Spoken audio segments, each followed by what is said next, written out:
Assalamualaikum warahmatullahi wabarakatuh. Perkenalkan, kami dari kelompok 1 yang beranggotakan. Yang pertama adalah Fendi Setiawan NIM B300200116.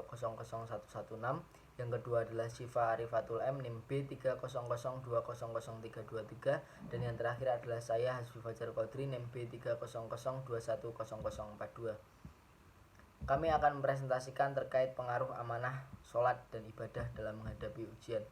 Yang pertama adalah pengertian ibadah. Menurut bahasa, ibadah adalah merendahkan diri, ketundukan, dan kepatuhan akan aturan-aturan agama. Sedangkan menurut istilah syar'i, ibadah adalah suatu istilah yang mencakup segala sesuatu yang dicintai Allah dan diridhoinya, baik berupa perkataan maupun perbuatan yang tersembunyi, batin maupun yang tampak atau lahir. Menurut para ahli, yang pertama menurut ulama akhlak, ibadah adalah pengamalan segala kepatuhan kepada Allah secara badaniah dengan menegakkan syariahnya. Menurut ulama tasawuf, ibadah adalah pembuatan mukalaf yang berlawanan dengan hawa nafsunya untuk mengagungkan Tuhannya. Yang selanjutnya adalah menurut ulama fikih, ibadah adalah segala kepatuhan yang dilakukan untuk mencapai ridho Allah dengan mengharapkan pahalanya di akhirat. Menurut jumhur ulama, ibadah adalah nama yang mencakup segala sesuatu yang disukai Allah dan yang diridhoinya, baik berupa perkataan maupun perbuatan, baik terang-terangan maupun diam-diam. Selanjutnya adalah dalil dan hadis tentang ibadah. Yang pertama adalah Al-Quran Surat Az-Zariyat ayat 56 yang berbunyi, A'udzubillahi minasyaitonirrajim, wa ma khalaqtul jinna wal insana illa liya'budun, yang artinya, tidaklah aku menciptakan jin dan manusia kecuali untuk beribadah kepadaku. Dalil yang kedua adalah Al-Quran Surat Al-Mu'min ayat 60 yang berbunyi, wa qala rabbukum ud'uni astajib lakum innal ladina yastakbiruna an abadati sayadkhuluna jahannama dakhirin, yang artinya, dan Tuhanmu berfirman, berdoalah kepadaku, niscaya akan kuperkenankan bagimu, sesungguhnya orang-orang yang menyombongkan diri dari menyembahku akan masuk neraka jahanam dalam keadaan yang hina dina. Yang kedua adalah sholat.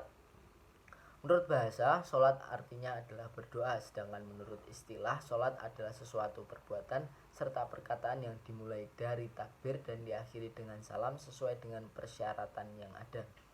Sholat merupakan salah satu rukun Islam yang wajib dan harus dilakukan berdasarkan ketetapan Al-Quran, Sunnah, dan Ijma.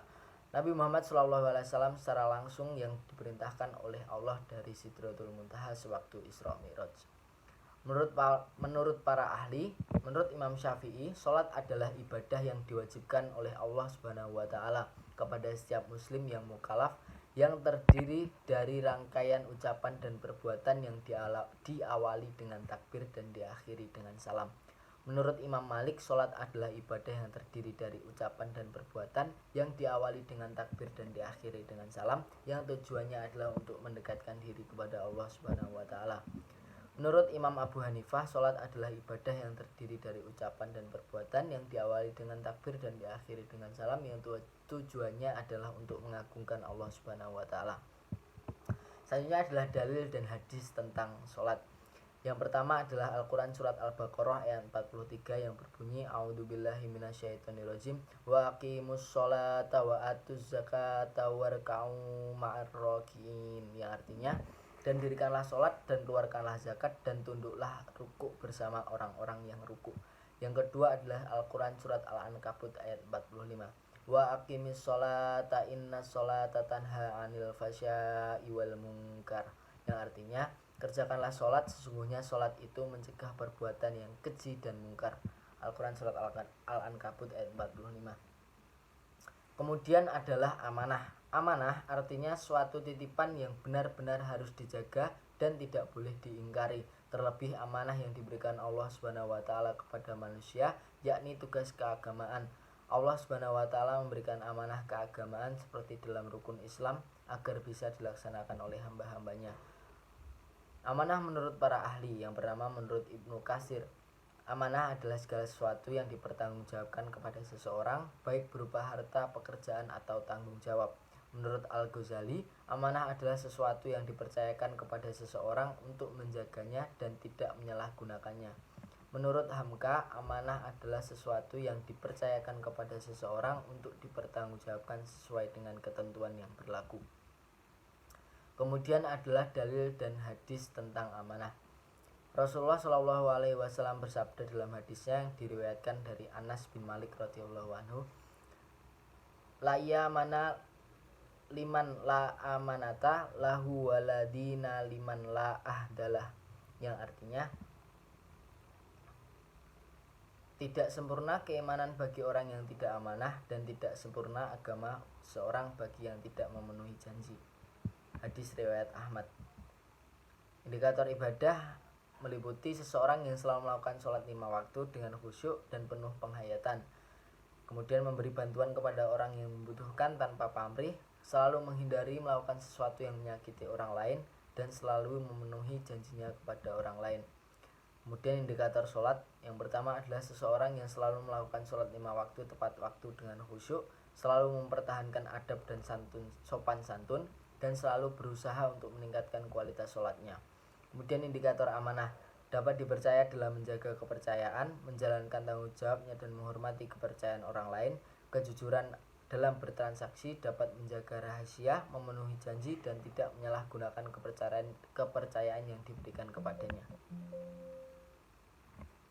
Selanjutnya pertanyaan yang pertama, apakah Anda melakukan perilaku amanah? Yang kedua, seberapa besar pengaruh amanah dalam melakukan ujian menurut pandangan Anda? Yang ketiga, sejauh mana Anda percaya bahwa keberhasilan melaksanakan ujian terkait dengan pelaksanaan amanah sehari-hari? Keempat, seberapa penting bagi Anda menjalankan amanah dalam kehidupan sehari-hari? Yang kelima, seberapa besar Anda percaya bahwa menjadi seseorang yang amanah dapat dipermudah dalam menghadapi ujian? Yang keenam, apakah Anda melakukan ibadah? Yang ketujuh, seberapa besar Anda percaya bahwa menjadi seseorang yang sering melakukan ibadah dapat dipermudah dalam menghadapi ujian? 8. Sejauh mana Anda percaya bahwa keberhasilan dalam melaksanakan ujian terkait dalam pelaksanaan ibadah kehidupan sehari-hari?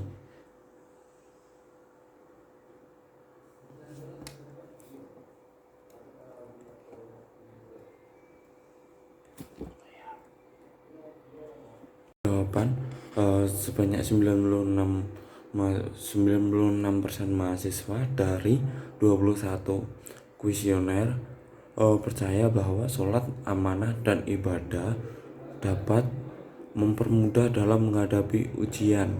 4% dari 21 menjawab ragu bahwa sholat, amanah, dan ibadah dapat mempermudah dalam menghadapi ujian.